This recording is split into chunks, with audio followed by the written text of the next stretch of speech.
Today, we are going to take a look at one of the greatest icons in all of rock history. He's the lead guitar player for this little kind of like indie band that probably no one's ever heard of. You know, they're named after like a balloon that doesn't even fly. The airship was hailed by thousands.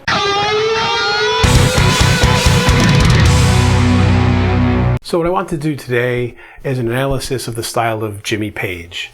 I want to look at the top 5 things that I consider his habits, things that I saw him do over and over again or listened to him do over and over again that influenced my own playing. Now there's a large body of work here, obviously, so I'm just picking out the 5 things that really directed my own kind of style. And of course, you're going to find many others.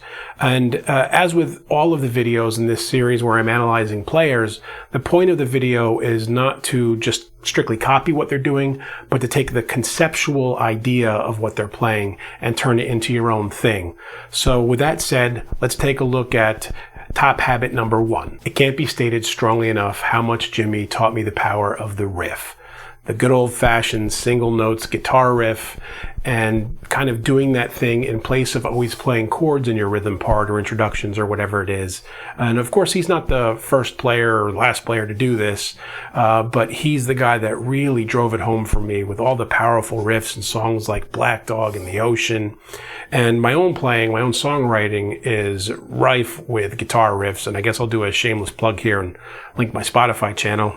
You can probably hear the influence there, even if the style is different. And so what I want to talk about here is how you take maybe a chord part that you have and think about writing it more as a riff. And what I'll do is a little example. I'm going to play a piece of music here that I recorded where it's just guitar chords, and then the second time through I will play single note riffs or a single note riff based on the outline of those chords instead. Let's take a look at that piece of music.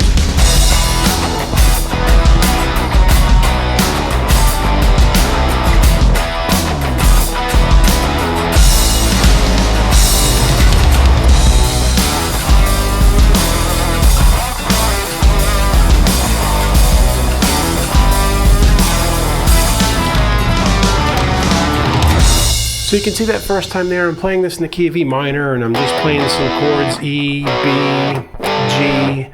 And what I'm doing is just kind of outlining the triads with some passing tones in between that are all in the key. And when you're with an E chord, if you have just a basic rhythm, that E chord can be turned into its triad, the E, the G, and the B. And they don't have to be played in order like I did in the riff in the example there. I can start with the B, hammer up to the E, play the G in a bluesy way. That outlines an E chord in the same position that you could be playing the chords themselves as a rhythm. You can do the riff in its place if you want to do something more interesting that fits. And then you go down to the B here in this instance, and a B triad in this key is B, D, and F sharp. So I still have that. Now the D is the note instead of hammering up to the. You know, I'm not playing what I played in the song here, I'm just giving you another example of it.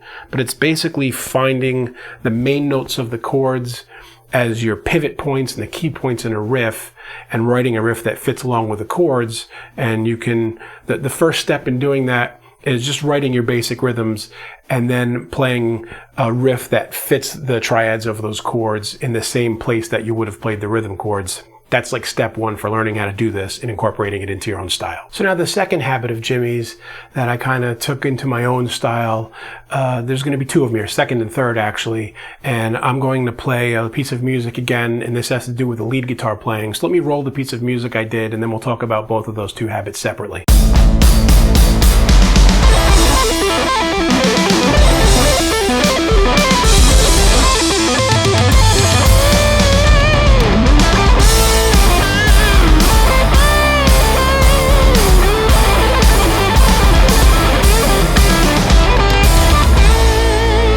So the first thing here, which is habit number 2 for this video, is playing lines over stops, sometimes redundant lines like I did in the loop there. A lot of the lead playing that you hear Jimmy do is really highlighted by the fact that the rhythm parts behind the lead playing kind of start and stop. They're staccato. He's got the chords, the hits, and the lead's playing. And you can see this in A Whole Lot of Love, Black Dog, Stairway to Heaven, of course, famously. Sometimes he's playing just in the breaks. Sometimes he's playing thoroughly over the breaks. What I did in the music there was play a loop over the break, which I thought sounds cool. That kind of thing while the chords change behind it.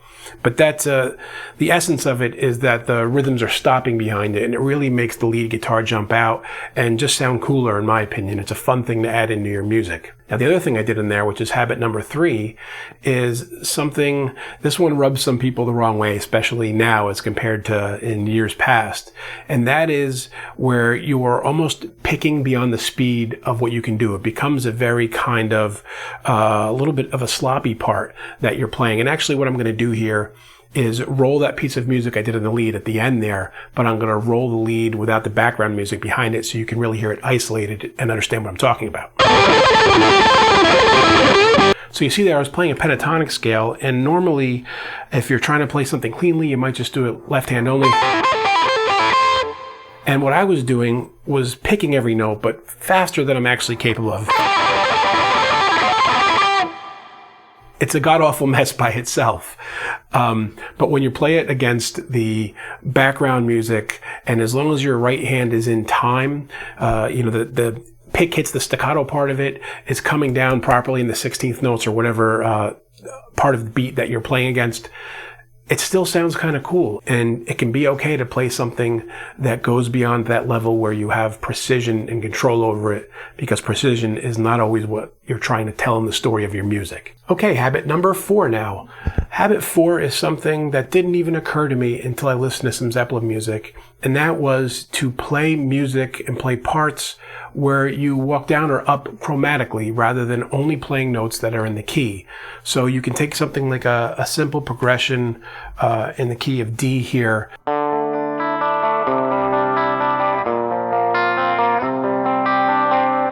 I basically walked down in D minor there. I went D, C, B flat, back up to C. It can sound cooler and sweeter to put in the chromatic note. Go from D to C to B, then B flat. And it gives the music a little more character. You hear it, the entire riff of Stairway to Heaven. Over the Hills and Far Away does it as well. Dazed and Confused with the bass at first. Doing chromatics is not something you think of all the time when you first learn scales, because you're so worried about staying in key all the time. And let me show you a brief recorded example here that exemplifies what I'm doing.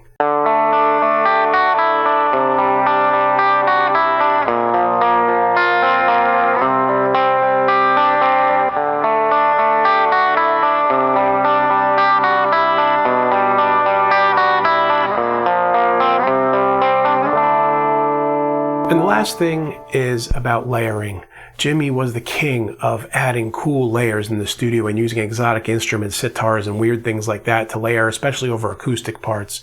So like with the example of the clean guitar that I just did, I'm going to do another example of it here where I'm going to layer a 12-string guitar with a rotary effect on one side of it and add a lot of reverb to that one too, and it adds a real atmosphere to it. So let's take a listen to that.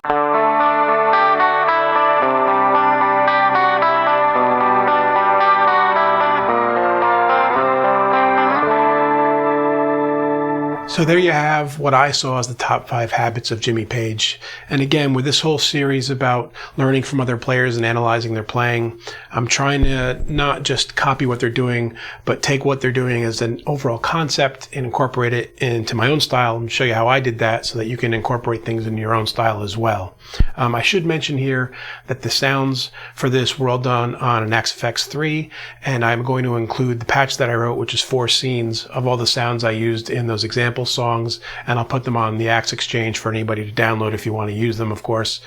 And, Led Zeppelin, they have a large body of work, and 20 different players could see 20 different things. We could have gone on for hours about things that Zeppelin did that was cool, and Jimmy Page. So if you have any thing you want to add to it, anything you thought maybe I could have covered differently or whatever it is, leave it in the comments below. I'm always happy to get back to people. And until next time, keep making great music. Totally forgot to mention something really important. If you want to play like Jimmy Page, your guitar's got to hang low. Hey friends, don't forget to subscribe and turn on notifications. It makes the whole world better.